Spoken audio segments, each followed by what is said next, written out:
Então tá ok. Vou pegar aqui um item do...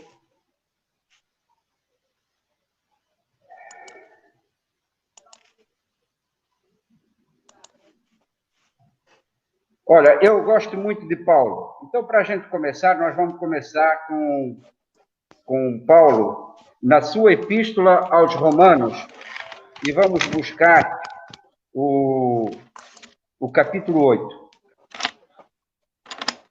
E diz o seguinte, Paulo, é bom entender que Paulo, quando ele sai da Judéia, condenado, ele vai para Roma, e como ele sempre fez, em todos os lugares, ele era muito mais corajoso do que nós, por onde passava, ele divulgava o Evangelho. Então, vejam, Paulo vai condenado. Aquela história de que o barco em que estava naufragou na ilha de Chipre, e ali também ele realizou a sua tarefa, fundando igrejas, e as famosas epístolas depois que ele mandava a todas as igrejas que ele fundava. E quando ele chega a Roma para ter uma audiência com Nero, com o imperador, ele espera durante um ano que o imperador o receba. E vocês acham que ele ficou parado? Não, ele não ficou parado. Ele continuou divulgando o seu evangelho, fundando a igreja em Roma, e daí saíram, então, as cartas aos romanos, né, que são várias. Ali em Roma, ele começa a difundir o cristianismo, ele forma uma sociedade cristã, e Lucas, ele vem se encontrar com Paulo, e é Lucas que começa a fazer, então, as suas anotações, né? Ele queria essas entrevistas com Paulo, e começa, então, a fazer algumas anotações. E ele, dentro dessas anotações, ele pega esta carta de Paulo. E este capítulo 9 diz o seguinte: digo a verdade em Cristo, não falo em verdades. Minha consciência o confirma no Espírito Santo, que tenho grande tristeza e incessante dor no meu coração. Portanto, eu mesmo desejaria ser amaldiçoado e separado de Cristo por amor de meus irmãos, que são meus parentes na carne, os quais são israelitas, de quem são a adoção, a glória, as alianças, a promulgação da lei, o culto e as promessas. De quem são os patriarcas, e a partir deles é traçada a linhagem humana de Cristo, que é Deus acima de tudo e de todos. Seja ele louvado para sempre. Não imaginemos que a palavra de Deus possa ter falhado. Portanto, nem todos os descendentes de Israel são israelitas fiéis. Isso quer dizer que Jesus, ele traz o evangelho, sobretudo, para Israel, mas ainda assim, como em toda a parte, não foram todos aqueles que o aceitaram, mesmo porque eu costumo dizer que, na realidade, a gente fica arraigado a algumas até alguns conceitos culturais, e isso é muito difícil de tirar. Eu vou dar um exemplo muito claro, até para nós espíritas. Não vão ser raras as vezes em que um espírita vai passar na frente de um cemitério e vai se benzer, ou vai passar na frente de uma igreja e vai se benzer. Quer dizer, na realidade, nós assumimos isso ao longo de 2 milênios, praticamente. E isso é muito difícil de tirar das pessoas. Ainda se apegar a santos, ainda se apegar a imagens. Está errado? Não está errado. Mas nós precisamos começar a deixar isso um pouco de lado e entender que apenas a nossa fé raciocinada é que vai fazer com que haja a verdadeira salvação, isto é, dentro da transformação nós podemos operar, entendendo a mensagem do Cristo e fazer-nos cada vez mais perfeitos. É aquilo que diz Jesus: sede perfeitos, como perfeito é vosso Pai que está nos céus. Se nós dentro da doutrina, não conseguimos aperfeiçoar-nos ao longo do tempo, se olharmos para trás e virmos que hoje nós estamos da mesma forma que estávamos há 5, há 10 ou 20 anos atrás, então não estamos fazendo nada. Sabe? Raul Teixeira, ele diz o seguinte: ser espírita não é para quem quer, é para quem pode, para quem aguenta. As pessoas acham que pelo fato de entrar na doutrina espírita acabaram com os problemas. Não, não se acabaram. Pelo contrário, a partir do momento em que nós podemos entendê-los, mais problemas vão vir. E já sabemos que eles vêm por um motivo único, para o resgate. Então, se eu não assumir isso de forma clara, tranquila, então eu não estou fazendo nada. Sabe, eu me lembro aqui de uma passagem muito interessante de alguns anos atrás, e todos vocês vão se lembrar, não sei quantas pessoas estão acompanhando a gente, todas as pessoas vão se lembrar daquele menino João Hélio, né, que se encarnou de uma forma bárbara. Né? Ele foi arrastado durante 7 quilômetros fora do carro, preso ao cinto de segurança, uma criança de 6 ou 7 anos de idade. E a gente diz que aberração é essa. Olha, vejam duas coisas interessantes. Primeiro, os pais haviam entrado na doutrina espírita fazia mais ou menos um ano. Talvez até para prepará-los para aquilo que acontecia, entendendo a lei de causa e efeito, o motivo da reencarnação, a busca pela perfeição e, sobretudo, o resgate. Passado algum tempo, esse menino, João Hélio, envia uma carta através de um centro no Rio de Janeiro, em que explica que, por 3 reencarnações, ele tinha tido a oportunidade de resgatar aquele débito que havia 2000 anos e que não quis. Não quis porque não era interessante. Então, ele veio a desencarnar de uma forma bárbara. E qual era esse débito? Ele havia sido apenas, simplesmente, um comandante de bigas na Arena da Morte, em Roma. E ele desencarna exatamente arrastado por um carro, não era uma viga, mas era um carro, e foi exatamente a mesma coisa. Essa lei de causa e efeito. E é aqui que Paulo se diz, não adianta, quer dizer, Jesus traz o evangelho para Israel, mas não vão ser todos os israelitas que vão aceitar o evangelho de Cristo. Vou ficar um pouquinho mais para trás. Não vão ser todos aqueles que vão aceitar o Evangelho, porque é preciso muita perseverança, o entendimento sobre tudo, a razão dentro de cada um de nós e entender o propósito de cada reencarnação que a gente tem. Né? A gente não vem aqui para gozar a vida, a gente vem aqui para crescer. Então, nós precisamos deixar de mimimi, o mundo está exatamente como ele precisa estar. Deus não nos abandonou. Olha, se o próprio Cristo nos diz que não cai um só cabelo da nossa cabeça sem que Deus permita, e aqui eu quero dizer que ele já permitiu que muitos caíssem da minha cabeça, da sua também, né? E então... nós estamos aí nessa e Deus permite por quê? Porque nós temos força para isso e temos sobretudo o entendimento. É isso que diz o Raul Teixeira, né? Não é para quem quer, é para quem pode, para quem aguenta o trânsito. E é duro, é difícil.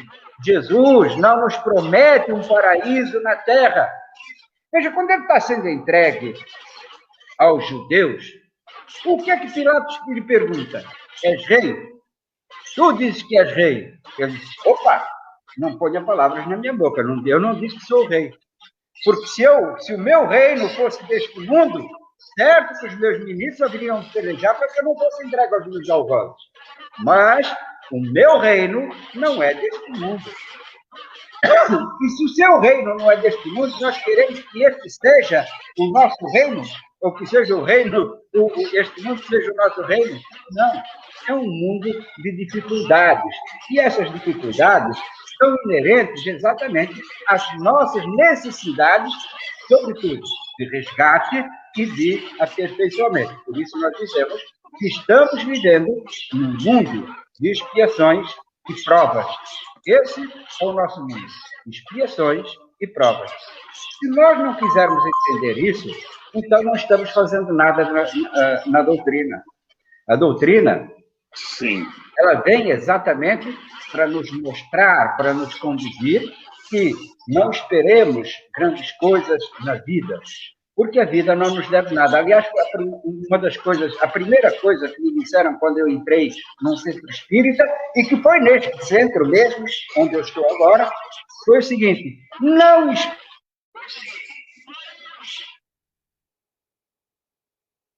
Oi.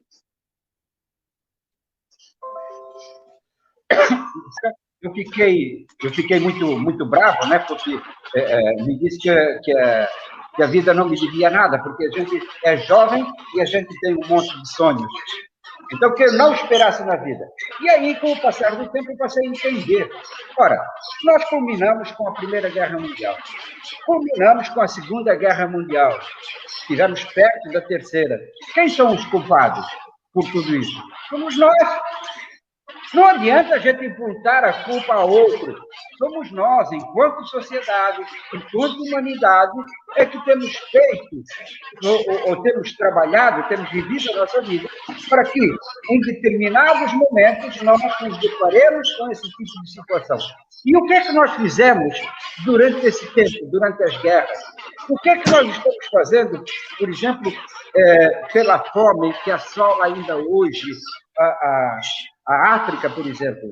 Aliás, nós temos ainda gente morrendo de fome aqui no Brasil. Já é pouca gente, bem menos do que era há 20 ou 30 anos atrás, mas, na realidade, ainda temos. Então, hoje, por exemplo, nós temos ainda morrendo por dia de fome, 8.500 crianças na África. E a gente, o que está fazendo para que isso mude? A gente pode até dizer, pô, mas eu não tenho dinheiro, né? Ou eu estou longe, não posso fazer nada. Sim, você pode orar. Você tem a consciência exata daquilo que é verdadeiramente acontece? Nós não sabemos. Nós ainda não entendemos o que é a oração, o que é a prece. Porque se nós tivéssemos entendido o que é a prece, a gente, em todos os momentos da nossa vida, nos refugiaríamos nela. Mas ainda não conseguimos. Achamos que a prece é para aquilo que normalmente fazemos, decorar e jogar para fora. A oração do Pai Nosso é a coisa mais linda. Mas se ela não for orada com a consciência da que nós estamos fazendo, estamos falando, então de nada adianta. Eu até costumo dizer que a gente mente todos os dias, né? Quando vai orar, perdoa, Senhor, as minhas ofensas, assim como eu perdoo a quem me tem ofendido. E a gente anda cheio de mágoas, a gente anda cheio de ressentimentos. Já não digo ódio, porque essa palavra ódio já não pode, ela tem que ser, já foi riscada, teve que ser riscada no nosso dicionário. Mas a gente ainda se lembra, a gente ainda é orgulhoso. Então, com tudo isso, é para a gente entender que, na verdade, não conseguimos captar aquilo que é a essência do espírito em cada um de nós e aquilo que a gente precisa fazer. A gente se melindra à toa. O orgulho é uma coisa que nos leva à decadência. Aliás, isso está exatamente no livro dos Espíritos.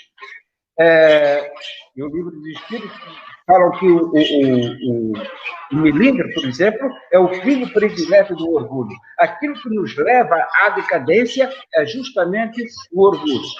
Ora, por outro lado, a gente perguntado, por exemplo, como é que está o mundo?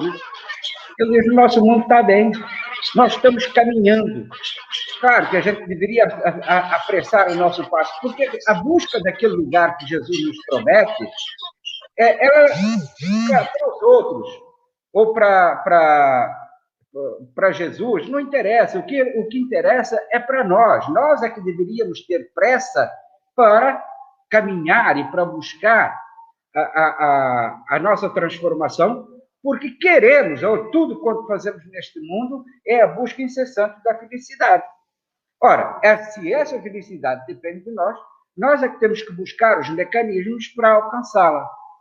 Quando Jesus diz, e uma coisa, eu eu até brinco e digo que aquilo que me consola é a certeza de que, independentemente da minha vontade, eu vou ter que evoluir. Não depende de mim.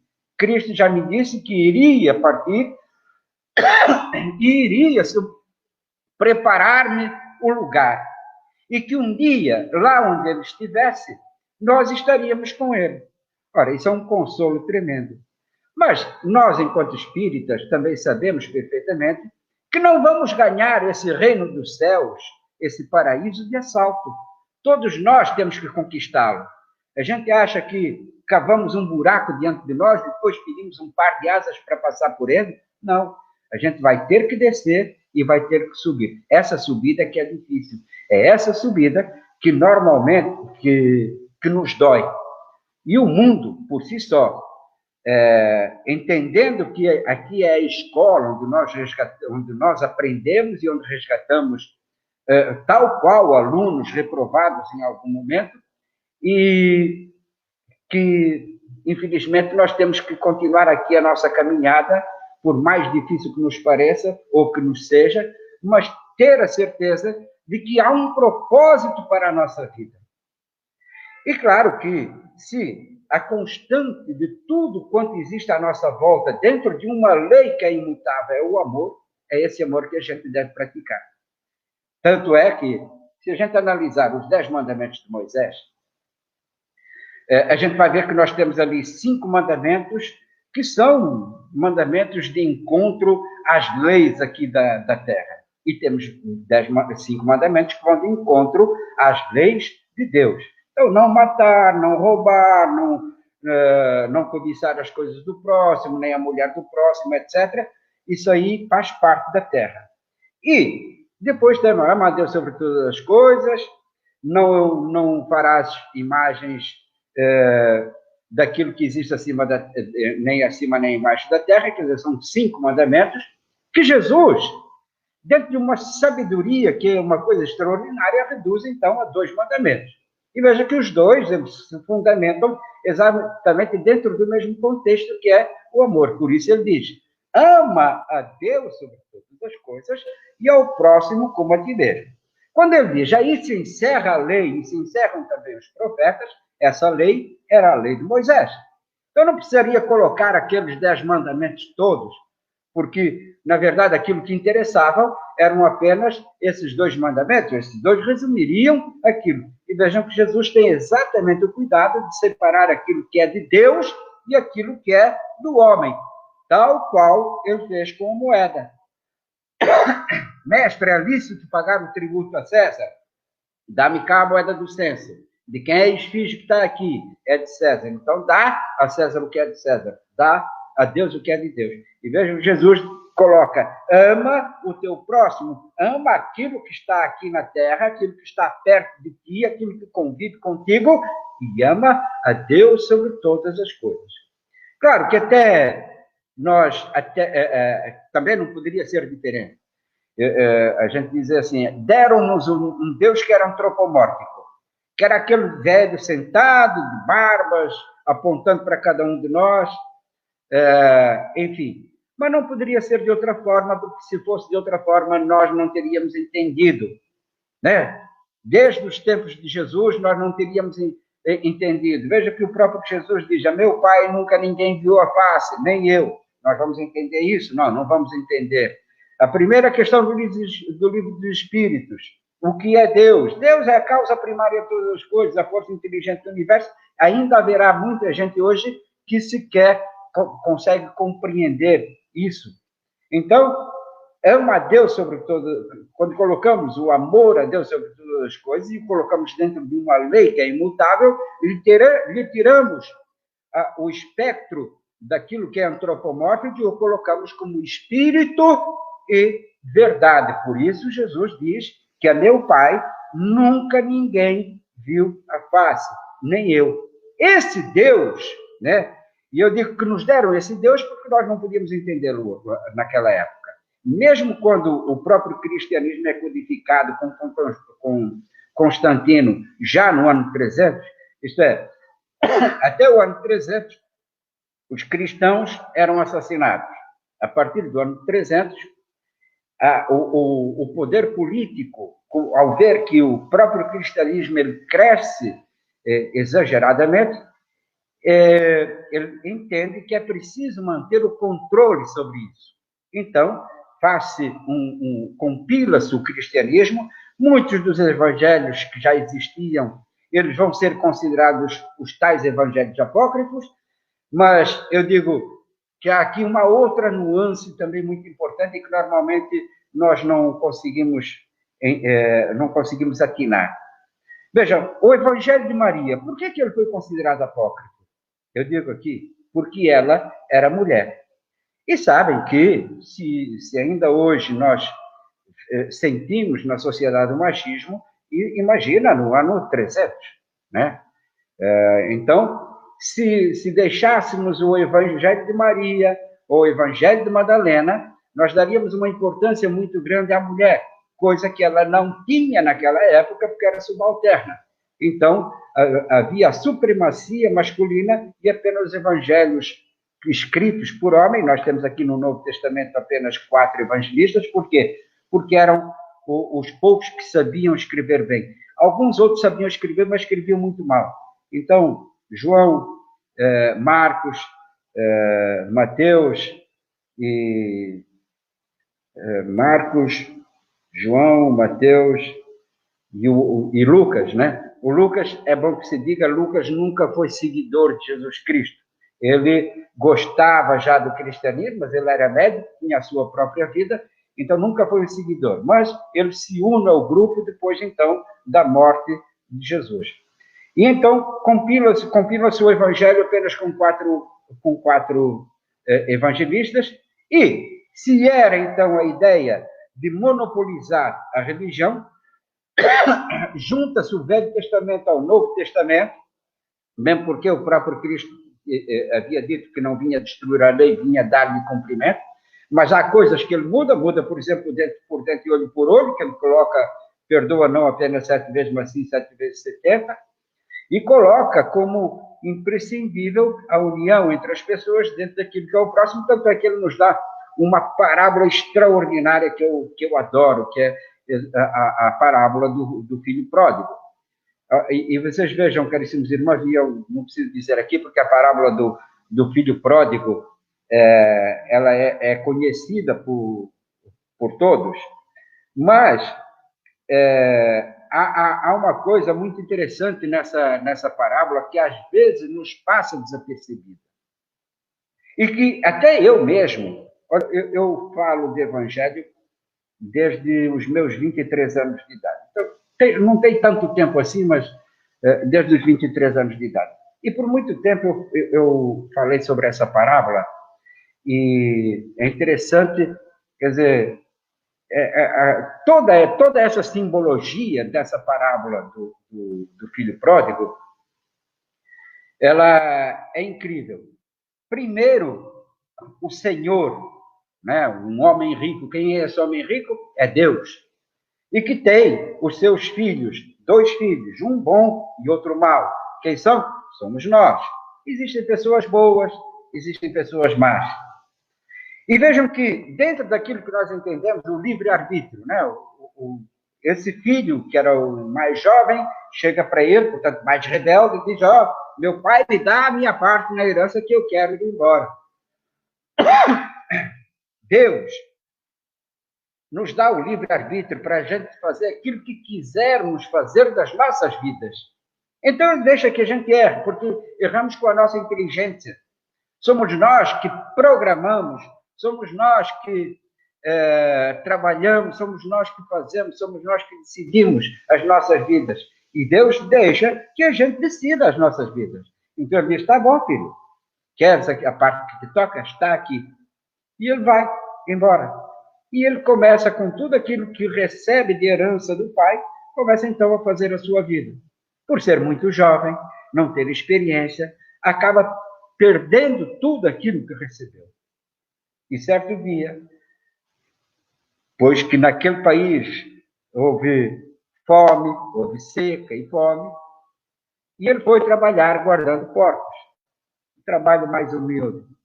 Ao olhar para os porcos comendo as bolotas, Então diz, pô, eu aqui cheio de fome, os porcos comendo, e o meu pai com tanta fartura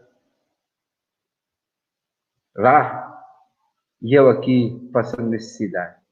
Vou ao encontro dele. Mas vejam que quando ele vai ao encontro dele, ele diz assim, o que é que eu vou falar para o meu pai?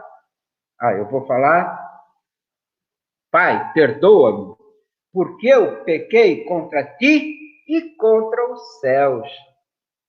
Veja, eu pequei. Aqui nós temos uma coisa que é o seguinte, ele entendeu que errou. É a consciência. Não adianta a gente dizer, eu errei. Não. Ele assumiu essa verdade. Eu errei. Senhor, me perdoa. E foi isso que ele fez. E ele foi se preparando durante todo o caminho para chegar perto do pai e dizer, pai, perdoa-me porque eu errei contra ti e contra os céus. Mas o homem, o pai, ao vê-lo, já um homem velho, na parábola diz que ele saiu correndo, mas se era velho não pode sair correndo, porque a gente já sabe que não pode correr tanto assim, né? Mas ele vai ao encontro do filho, abraça o filho. E vejam que coisa interessante. Pega os seus empregados e diz, tragam-lhe roupas novas, uma túnica nova, tragam-lhe sandálias e trazei-lhe um anel para colocar no dedo. A parte mais importante de toda esta parábola está exatamente no anel. Coisa que passa desapercebida, que a gente entende que o anel é para lhe dar o status, para lhe dar o luxo. Não. O anel une. Os casais, quando se casam, o que é que eles fazem? Colocam uma aliança no dedo. As sociedades, por exemplo, nós temos nossos irmãos maçons, todos eles usam um anel com o símbolo da maçonaria. As profissões, o indivíduo que se forma em médico usa um anel com o símbolo da medicina, de dentista, com o símbolo da odontologia, o contador, o advogado, etc. Todos eles usam um anel para se juntarem dentro de um grupo definido e determinado. E esse homem traz o seu filho e diz, colocai-lhe o anel. Para quê? Para reintegrá-lo à família de novo. Então ele manda matar, coitado do animal, né? Manda matar um animal para festejarem. O animal não tinha culpa nenhuma da besteira que o moleque tinha feito, né? Mas foi ele que sofreu. E quando o irmão lhe diz, ou o filho mais velho, meu pai, então eu estive aqui contigo sempre. E aqui ele já demonstrava o orgulho. Aquele que foi embora, que era orgulhoso, ele volta humilde, porque volta pedindo perdão de coração. Então, mas velho, estive aqui, nunca me deste sequer um cabrito para que eu me banqueteasse com os meus amigos. E agora, tu vais matar o animal cevado, que era um novilho, que ainda não tinha chifrezinho, por isso era cevado, para fazer uma festa? Qual é a resposta do homem ou de Deus? Meu filho, tu estás comigo e tudo que é meu é teu. Isto é, tu podes desfrutar de tudo aquilo que está aqui. Agora, precisamos fazer uma festa, por quê? Porque este filho estava perdido e eu o recuperei. Então, veja, para Cristo, todas as vezes que o espírito é recuperado, é uma festa. Aquele que está perdido e que volta, mas que volta de sã consciência, porque vocês vejam que quem leu, por exemplo, o Nosso Lar, deve lembrar-se daquela mulher que vai até as muralhas da cidade, né? E fala para os guardas que está sofrendo muito, que se arrepende de tudo aquilo que fez, etc. E André Luiz, dentro do aprendizado que estava tendo naquela época, ele fica com dor no coração, cheio de compaixão, de amor, né, por aquela mulher, e pergunta então para... me esqueci agora, depois que eu passei dos 25, comecei a esquecer de muita coisa, e pergunta então para aquele indivíduo que estava com ele, que era o chefe da guarda, né, da segurança. Por que é que não deixa entrar? Eu falo, calma, André, para um pouco. Olha bem para o corpo desta mulher. André Luiz fecha os olhos, se concentra no corpo da mulher, e então é que percebe que há, espalhados pelo corpo daquela mulher, 58 figuras que são rostos de criança. E então, esse instrutor olha para André Luiz e diz o seguinte, está vendo aqui esses rostos? São crianças que ela, como médica, abortou enquanto estava na Terra. Então, não adianta, enquanto ela trouxer isso, essas marcas, é porque ela não se arrependeu do erro que cometeu. Ela está passando dor, está sofrendo? Está sim, está sofrendo. Mas está sofrendo porque quer sofrer, porque, na verdade, não se arrependeu ainda. O arrependimento é uma coisa que vem de dentro da gente. É a consciência plena sobre tudo quanto fizemos, dos erros que cometemos, mas sobretudo que entendemos que estava errado. Ninguém se transforma, ninguém melhora se a gente não entender que está errado.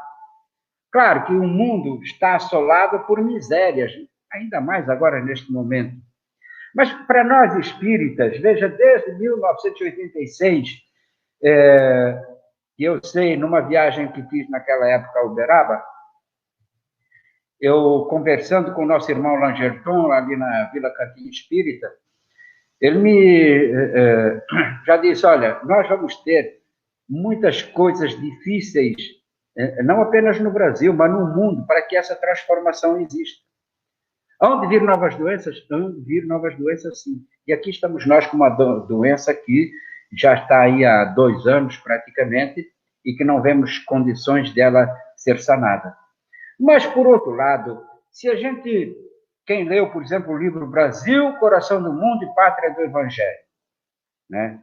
Um livro extraordinário que eu recomendo a todo mundo. Há uma passagem muito interessante, que é praticamente no começo, né?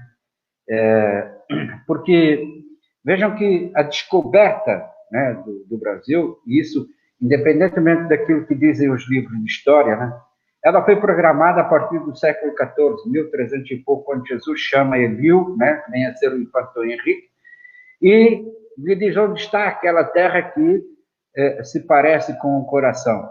Uma terra verdejante, bonita, então ele diz, aqui há de ser a terra onde eu vou plantar o meu evangelho. Vai ser fácil? Não, não vai ser fácil. Depois da descoberta do Brasil, Jesus escolhe um povo ordeiro e trabalhador para começar a sua colonização. Vai buscar, então, os meus patrícios, né? Trabalhadores e ordeiros. Só que chegaram aqui e começaram a escravizar. Ismael vai até Jesus e diz, Senhor, escolheste um povo trabalhador e ordeiro? Olha o que estão fazendo lá. Estão acabando, estão sacrificando as pessoas, estão humilhando. Então Jesus disse, Ismael,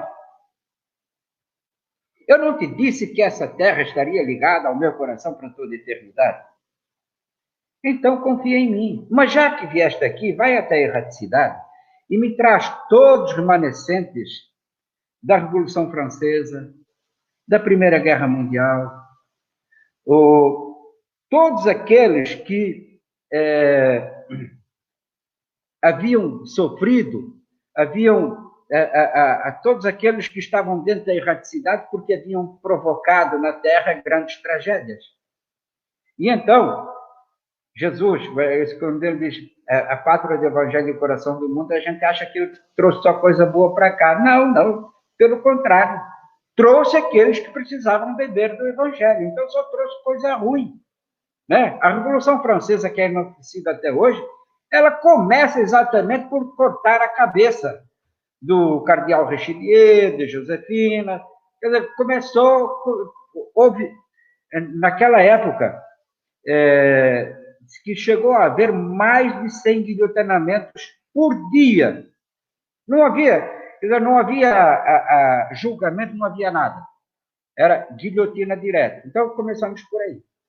Por outro lado, e olha, eu não quero, isso pelo amor de Deus, não estou falando de política, tanto é que eu estou falando do livro Brasil, Coração do Mundo, Pátria do Evangelho. No capítulo 30, isso quem quiser vai lá procurar,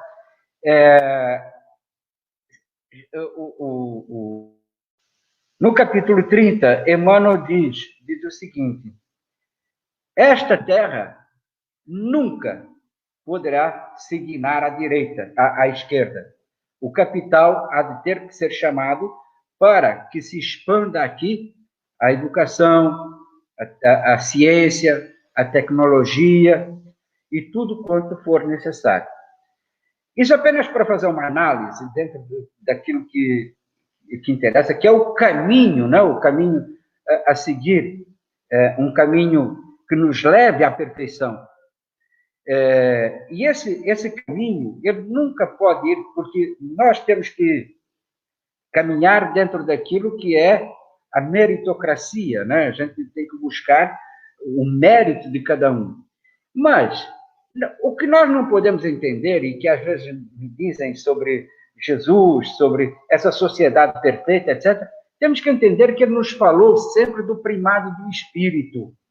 Não adianta a gente querer coisas iguais para todo mundo, quando em espírito nós estamos num mundo de provações.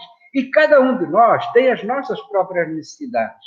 Não aquilo que às vezes nos parece a injustiça, na realidade, a grande justiça feita por Deus. O que é que vocês acham que vai acontecer com muitos dos políticos que a gente tem aqui? Daqui na próxima encarnação, acham que eles vêm como políticos? Acham que eles vêm para viver da luxúria e para viver da corrupção como uma grande maioria vive hoje? Não. Hão de vir na miséria mais absoluta. Porque aquilo que a gente vê hoje como injustiça vai se fazer justiça no dia de amanhã. Não nos iludamos. Nada neste mundo há de ficar impune. A justiça, ela há de ser feita, queiramos nós ou não, ela independe da nossa vontade. Quando a gente chega ao mundo espiritual, não esperemos que haja um tribunal para nos julgar, né? E olhar para nós e dizer aquilo que a gente deve fazer ou não, como está o Alto da Compadecida, que aquilo, claro, que é uma comédia, mas não haverá ninguém para nos julgar. Nós não precisaremos defender-nos para ninguém. Nós teremos que nos defender, é de nós mesmos. Porque eu até brinco o seguinte, se a gente, todos os dias da nossa vida, fizéssemos um exame, mas com consciência plena, com responsabilidade, fizéssemos um exame daquilo que nós fizemos durante o dia, precisaríamos apenas de 3 minutos para analisar o dia. Como nós nos portamos logo cedo com os familiares, como nos portamos com o atendente que estava de mau humor, por exemplo, aqueles que, quando pegamos um ônibus, como nos portamos com o motorista que deu uma brecada repentina e que nos fez cair para o outro lado, ou dirigindo, como nos portamos com aquele que nos deu uma fechada, sabe? Eu costumo dizer que se nós fizéssemos um exame desses, certamente nós nos esconderíamos atrás do espelho para não olharmos para o nosso próprio rosto, com vergonha de muitas das coisas que fizemos durante o dia. Apesar do conhecimento que a gente tem, do entendimento que a gente tem, porque nós temos diante de nós a maior riqueza dos nossos tempos, que é a verdade. Nós não estamos mais acendendo vela, não estamos mais praticando um ritual de incenso, jogar incenso aqui um pouquinho de fedor, etc. Nós não estamos aqui com a esperança de que vamos ser salvos porque Deus quis que nós fôssemos salvos, porque nós fomos escolhidos. Não! Sabemos hoje que tudo depende de nós, de cada um de nós. Vivemos num mundo em que somos o todo. Nós partimos lá da essência primária do fluido cósmico universal. Fomos fagulhas que nos transformamos em espírito.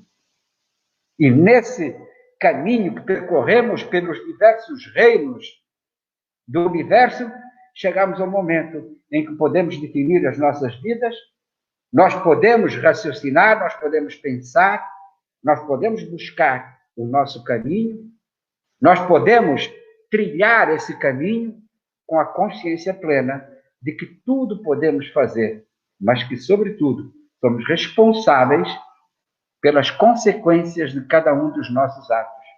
Não vamos colocar a culpa em ninguém, não vai dizer assim, sabe, que a gente tem essa coisa, né? Sabe por que eu bati no cara? Porque ele olhou feio para mim. Eu me lembro que certa vez eu estava... tinha o meu padrinho que tinha uma padaria, eu estava com ele lá, acho que era num sábado, estávamos sentados numa mesa, e de repente um alvoroço numa mesa por perto, alguém se levantou e enfrentou o outro, e já bateu de peito, já queriam partir para as vias de fato, e de repente aquilo acabou, e o rapaz que foi tirar satisfação com esse que estava fora, veio para mim e pediu desculpa. Ele frequentava o centro aqui. Olha a vergonha dele. Mas não era para mim que tinha que pedir desculpa. Foi o que eu falei para ele. Não é para mim que você tem que pedir desculpa. É para você. Não importa aquilo que ele fez. Não, porque ele falou, deixa o que ele falou. Não adianta. Porque as pessoas tentam tirar-nos do sério. É o diabo mesmo que tenta tirar-nos do sério. Os espíritos malignos. Acham que a gente não tem inimigos? A gente tem muitos inimigos. Quer saber quem a gente foi? É a gente fazer um exame de consciência para a gente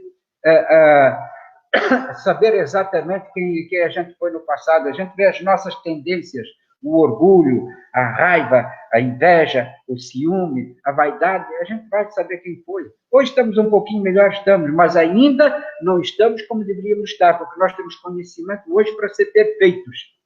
Sabe? Às vezes, eu fico até envergonhado de falar sobre evangelho, de falar sobre paz, sobre amor, sobre felicidade, sobre união, falar sobre tudo, e quando na realidade, às vezes, eu não consigo colocar isso em prática. Somos muito humanos ainda e muito arraigados a este mundo, né, que é um mundo imperfeito, porque nós o fazemos imperfeito. O mundo não tem culpa daquilo que é. Vejam as disparidades que nós temos sociais, né? Porque assim nós necessitamos, nós precisamos dessa diferença. Nós vemos pessoas que hoje vivem em países fechados, outros muito liberais, temos ainda os nossos irmãos índios, parte deles ainda lá dentro do mato, sem contato nenhum. Temos irmãos nossos na África, por exemplo, os pigmeus, que não têm contato algum com a civilização, e o propósito de eles estarem exatamente neste mundo é termos esse contato com a civilização, para que uns ajudem os outros nesse progresso que há de ser contínuo. Nós cremos imutavelmente na evolução de todas as espécies, né? Há umas ideias, principalmente no protestantismo, né? Que é a teoria do criacionismo, né? Deus criou tudo do jeito que está. Criou a galinha do jeito que ela é, criou o porco do jeito que ela é, criou o leão do jeito que ele é, e dali não vão sair. Aí eu digo, para quê, né? A galinha vai viver só para botar ovo e para ser morta para nós comermos, não. Nós acreditamos piamente na evolução de todas as espécies, em busca de uma perfeição que Deus nos permite possamos ter, em busca da felicidade que Deus nos permite possamos alcançar. E para isso, Ele nos manda o seu Filho, o primogênito. Em João, vejam, e isso está no Evangelho segundo o Espiritismo, ele diz, no princípio era o Verbo, e o Verbo se fez carne. Quer dizer, era a verdade em si. E a verdade se fez carne, que é quem? Que é o próprio Cristo que vem a nós. Cristo se entrega a uma cruz apenas para nos ensinar aquilo que nós devemos fazer. E olha que ninguém nos pede para que a gente se entregue a uma cruz uns pelos outros. Do alto da cruz ele diz, amai-vos uns aos outros, assim como eu vos amei. Ele não reclamou. Há um momento em que ele diz, Pai, afasta de mim esse cálice, mas que se cumpra a tua vontade, coisa que a gente deveria fazer todos os dias. Diante das situações que a gente tem, Senhor, ameniza a minha dor, mas que se cumpra, sobretudo, a tua vontade. A vontade de Deus é que a gente seja feliz, como nós, como pais, queremos, por exemplo, para os nossos filhos.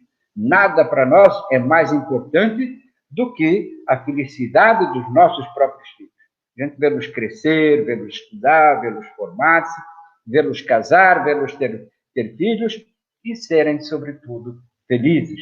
É isso que a gente quer para eles. Então, Deus não é um pai porque nos coloca na carne, porque aquilo que é hoje nosso pai, amanhã pode ser nosso filho, né? Amanhã pode ser nosso sobrinho, ou amanhã pode não ser nada. Deus não. Deus é a causa primária de todas as coisas. Ele criou o universo da forma que ele está e criou a cada um de nós como a centelha da sua imagem. E aqui, por exemplo, por isso nós dávamos a Deus uma conotação antropomórfica quando dizemos que fomos criados à imagem e semelhança de Deus. Não é o corpo, porque o corpo é animalesco. Por mais bonito que ele seja, ainda assim, ele é o pó, que ao pó há de voltar. Nós fomos criados à sua imagem e semelhança, mas é o Espírito. O Espírito em si é a imagem e a semelhança de Deus, porque o Espírito não tem forma, o Espírito não tem tendências. O Espírito é a luz que há de brilhar para todos os lugares, na medida em que a gente conseguir evoluir. Então, essa é a imagem do próprio Deus. E é aí que a gente vai chegar, o momento em que a gente há de brilhar para o mundo dentro da perfeição que estamos tentando conquistar a duras penas, apesar de todo o sacrifício. Agora, a gente poderia não sofrer. Era só aceitar ou receber os ensinamentos e colocá-los em prática. Amar o próximo incondicionalmente. Jesus coloca isso como a única opção. Encerra a lei e os profetas com o amor ao próximo como a nós mesmos. Eu até costumo dizer que Deus não precisa de ser idolatrado.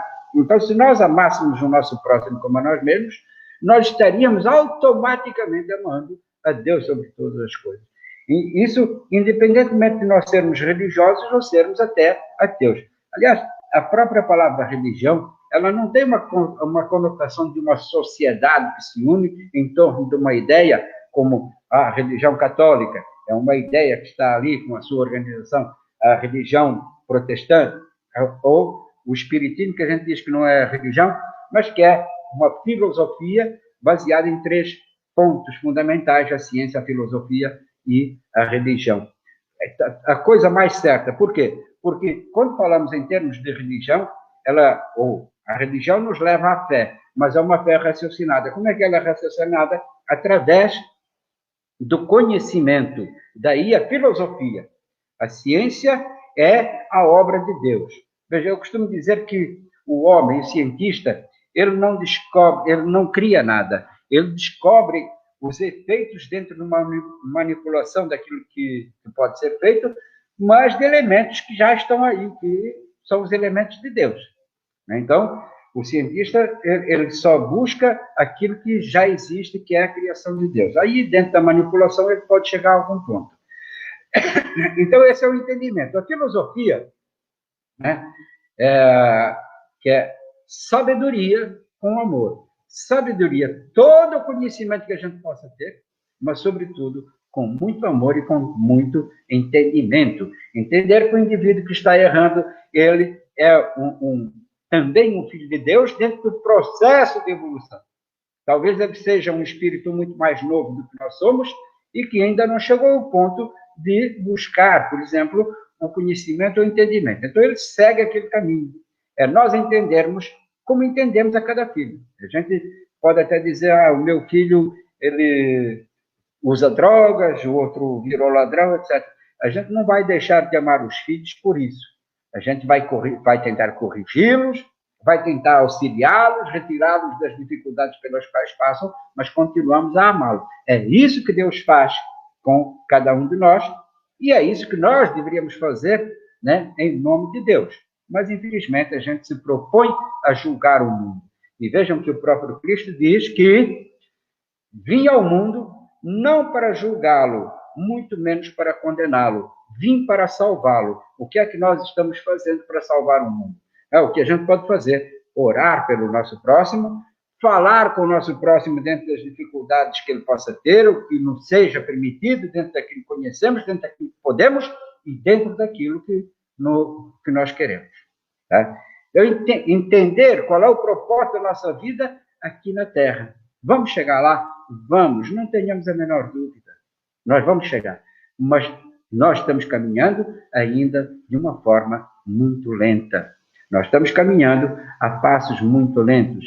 E é necessário que, neste momento em que a gente sabe perfeitamente, e a gente vem falando isso há muito tempo, que a Terra, a partir do ano 2019, entrou numa nova era. Entramos na era da regeneração.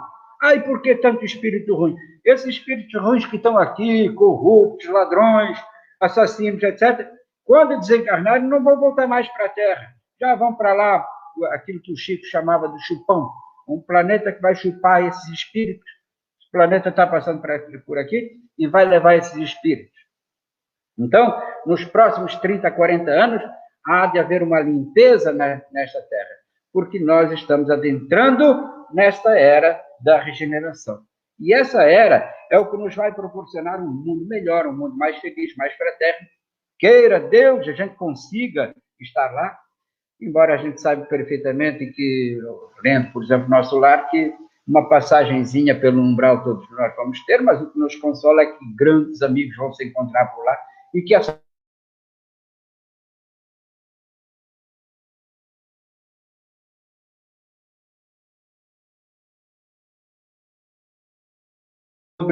deu um corte aqui, que seja breve, mas que, sobretudo, a gente tenha a consciência plena de que tudo quanto fizemos terá valido a pena, né? Aquela poesia de Fernando Pessoa, né? O mar salgado, quanto do teu sal são lágrimas de Portugal, né? Mais à frente, valeu a pena, tudo vale a pena, se a alma não é pequena. E aqui até poderia fazer uma analogia, porque quando ele diz o seguinte: para passar além do cabo bojador é necessário passar além da dor.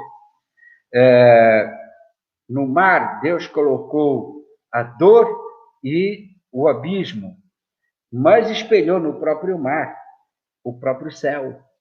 Então, se a gente pegar isso, né, apesar da dor que a gente possa sofrer, entender que é nessa dor que vai se espelhar a felicidade, que vai se espelhar o paraíso, né? Aquilo que a gente tanto precisa e pelo qual a gente tanto luta. O mundo em que vivemos é, sem dúvida nenhuma, uma fraternidade. Entender que se Jesus nos dá a ideia de Deus enquanto Pai, ele nos coloca, nos dá uma responsabilidade muito grande. Porque se Deus é Pai, é o nosso Pai, todos nós somos irmãos. A pergunta que a gente deve fazer é: aquilo que eu faria pelo meu irmão. O que é que eu faria pelo meu irmão? Estou fazendo? A minha consciência está tranquila? Veja aquilo que eu disse há pouco, ninguém vai nos julgar, não nos iludamos. A gente não precisa ter medo, não. Somos nós que vamos nos julgar. E tenho certeza que o julgamento que nós fazemos de nós mesmos há de ser um julgamento muito severo. Porque só a verdade, procura a verdade e a verdade te libertará. Então, se a gente quer se libertar de todos os nossos problemas, todas as nossas deficiências, nós precisamos encontrar essa verdade. E se nós não nos depararmos com ela com toda a sinceridade, nós nunca conseguiremos, nunca vamos conseguir libertar-nos das nossas dificuldades. O caminho é esse. O Cristo, nós temos que dizer que ele continua presente em nós, através dos seus ensinamentos. E se o seu ensinamento máximo é justamente o amor ao próximo como a nós mesmos, vamos praticá-lo. Foi por isso que ele morreu. Foi por isso que ele sofreu. Foi por isso que ele foi preso. Mas foi, sobretudo, por isso que ele se entregou ao mundo da forma que se entregou. ele se jogou, disse, eu estou aqui. E ele, a gente olhando o seu evangelho, a gente vê que ele não nos deixa aquilo que é a religião. Ele nos deixa ensinamentos puros e simples, que se baseiam no amor. As religiões fomos nós que criamos. Eu até costumo dizer que o fato de a gente falar a religião está errado, né? Porque a palavra ela deriva do latim, né? Uma palavra composta. Religare a Deus, né? Religare religião. Então, eu acho que a gente só poderia empregar essa palavra religião quando a gente, através da filosofia religiosa que a gente seguisse, conseguisse entendê-la e que ela fizesse em nós aquilo que se propõe a fazer, que é unir-nos a Deus, isto é, ligar-nos a Deus. Então, enquanto a gente não estiver ligado a Deus, a gente não tem religião. Ora, é dentro desse sentido que a gente precisa se unir ao Cristo, reunir, religar-nos ao Cristo, dentro da forma mais primitiva que possa existir, e entender, sobretudo, que só amando a gente consegue salvar. A igreja tem uma frase que diz assim, fora da igreja não há salvação. O Espiritismo mudou essa frase para dizer, fora da caridade não há salvação. Mas a verdade mais absoluta foi, certa vez, lá no Langerton, que ele tinha um pedestalzinho ali, né? E estava escrito assim, Jesus é a porta estreita. Mas Kardec é a chave. Certa vez Chico nos disse, isso lá pelos idos de 1980 e pouco, quando ele ainda fazia aquelas reuniões na Casa da Prece, disse o seguinte, não nos iludamos. O espírita tem que ser alegre, tem que ser feliz, porque tem a verdade do nosso tempo, a única verdade que pode salvar. As outras religiões, que me perdoem, todas elas estão certas, e aqueles que a seguem estão no caminho certo. Né? Porque é aquilo que podem entender. Mas por aqui, pelo Espiritismo, todos hão de passar para poder salvar-se. Então, a gente deve colocar um sorriso largo no rosto, caminhar adiante e ter a certeza de que temos a verdade em nós. Só que isso nos dá, então, uma responsabilidade muito maior. É fazer com que ela sirva de instrumento para que a gente se aperfeiçoe e seja melhor a cada dia. Agradeço a todos aqueles que estão assistindo, agradeço ao nosso irmão Roberto, e que a paz de Jesus esteja conosco e com todos aqueles que estão ao nosso redor. Que assim seja. Roberto?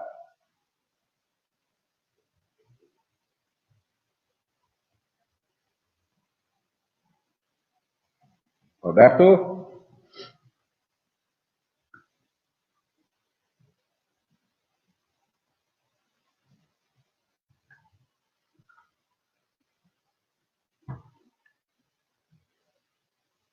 Bom, estou vendo aqui o nosso irmão Roberto.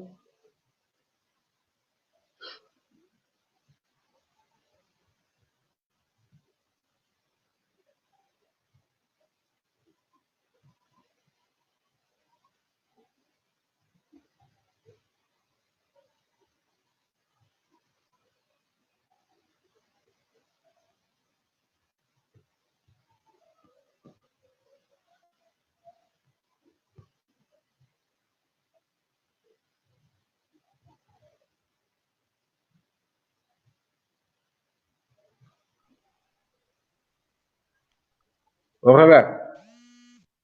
Acabou? Oi. Tá me ouvindo? Então. Oi. Terminamos. Espera um pouquinho só. Oi. Oi. Tá me ouvindo agora? Tô. Graças a Deus. Graças a Deus. Tá me ouvindo agora? Tá me ouvindo? Tô. Graças a Deus. Foi uma palestra maravilhosa, esclarecedora. Tá me ouvindo? Graças a Deus. Foi uma palestra Há um delay, maravilhosa, né? Esclarecedora. Sim. Nos fez lembrar as palavras do Cristo. Sim. porque nós precisamos estar atentos, nos fez lembrar as palavras do Cristo, porque nós precisamos estar atentos. Então, eu fico muito grato a você e, em nome da diretoria, nós te agradecemos muito, muito, muito. Muito grato a você. Esse é o nosso trabalho, Roberto. Esse é o meu trabalho. É falar de evangelho. Dentro das minhas limitações, é claro, né? Eu falei logo no início, eu não sou especialista em nada. Eu falo um pouco de evangelho. Né? E não precisa agradecer porque é o meu trabalho, é o trabalho que eu me propus fazer, isso já desde os meus 23 anos de idade. Portanto, já tem quase 40 anos, né? Então, desde já, eu espero que nós possamos nos encontrar brevemente e eu te faço um convite para que você possa ir na nossa casa, conhecê-la quando nós abrimos. Porque agora, com a pandemia, não podemos, né? Então, está restrito, então não podemos ir. E eu te digo mais uma vez que eu fico muito agradecido por essa oportunidade de conhecer você. Nós conversamos antes, né? Sim, sim. E você falou pouca coisa, mas me falou, deu para sentir a sua espiritualidade, a sua vontade, a sua emoção e o seu desejo de ser mais um apóstolo de Cristo. Porque nós, trabalhadores, somos apóstolos de Cristo. Cada centro é uma seara de Jesus, né? Eu acho que pensa assim. Então, nesse caminho, mesmo que nós errando em alguns pontos, mas procurando acertar em outros, como você disse, que tu faz o evangelho, mas depois, de vez em quando, você peca, nós pecamos sempre. Mas estamos aqui para aprender, certo? Então, hoje, foi mais um aprendizado que esclareceu muita gente, com certeza, e nós te convidamos para uma outra vez, tá bom? Estamos aí. Estamos aí. Então, eu vou encerrar agradecendo a Jesus, agradecendo a todos os nossos irmãos espirituais que nos acompanham nas nossas tarefas, principalmente quando nós estamos trabalhando nessa pandemia, nessas lives, que você faz palestra também, em outras casas, né? Então, que Jesus te abençoe, nos abençoe a todos. Todos aqueles que têm boa vontade, que têm moral, que têm carinho pelos outros, que têm paciência, que têm tolerância, que os abençoe. Abençoe também os médicos, os enfermeiros, todos os trabalhadores que estão nos hospitais, os motoristas de ambulância, os enfermeiros das ambulâncias, os nossos irmãos que estão com a pandemia, que estão nas UTIs, nos hospitais, no pronto-socorro, e também outros irmãos que estão doentes e que desencarnam também e que ninguém comenta, ninguém pede para orar, né? Não são só esses irmãos que estão com coronavírus, mas tem muitos outros que são doentes, né? Que morrem por acidente, que perdem a vida na rua, bala perdida, pelo álcool, pelas drogas. Então, são N irmãos que desencarnam todos os dias. E nós precisamos também orar por eles, porque eles passam para o outro lado e também alguns ficam perdidos, né? Como você falou do caso daquela mulher que fazia aborto, que queria entrar e tinha as pintinhas lá, né, no corpo, né? Então, tem N dificuldades. Então, que Jesus nos abençoe, que nós tenhamos forças para continuar nessa tarefa, que não é fácil. Realmente, você disse tudo. Não é uma tarefa fácil. Nós precisamos ser persistentes. Então, diante disso, vamos orar o Pai Nosso, depois Ave Maria, agradecendo mais uma vez a Jesus por essa oportunidade. Pai nosso, que estais nos céus, santificado seja o vosso nome. Venha a vós ao vosso reino. Seja feita a vossa vontade, assim na terra como nos céus. O pão nosso de cada dia nos dai hoje. Perdoai as nossas ofensas, assim como nós perdoamos a quem nos tem ofendido. E não nos deixeis cair em tentação, mas nos livrai de todos os males, que assim seja, com a graça de Deus. Ave Maria, cheia de graça, o Senhor é convosco. Bendita sois vós entre as mulheres, bendito é o fruto de vosso ventre, Jesus. Santa Maria, Mãe de Jesus, rogai por nós, os pecadores, agora e na hora de nossa passagem, que assim seja, com a graça de Deus. Muito obrigado, mais uma vez. Eu que agradeço. E vou encerrar aqui agora e agradecer a todas as pessoas que nos assistiram, que eu tenho a certeza que conseguiram aprender mais um pouco da nossa passagem aqui na Terra e o nosso Evangelho deixado por Cristo. Uma boa noite a você e a todos. Até mais. Boa noite a todos. Que assim seja. Boa noite.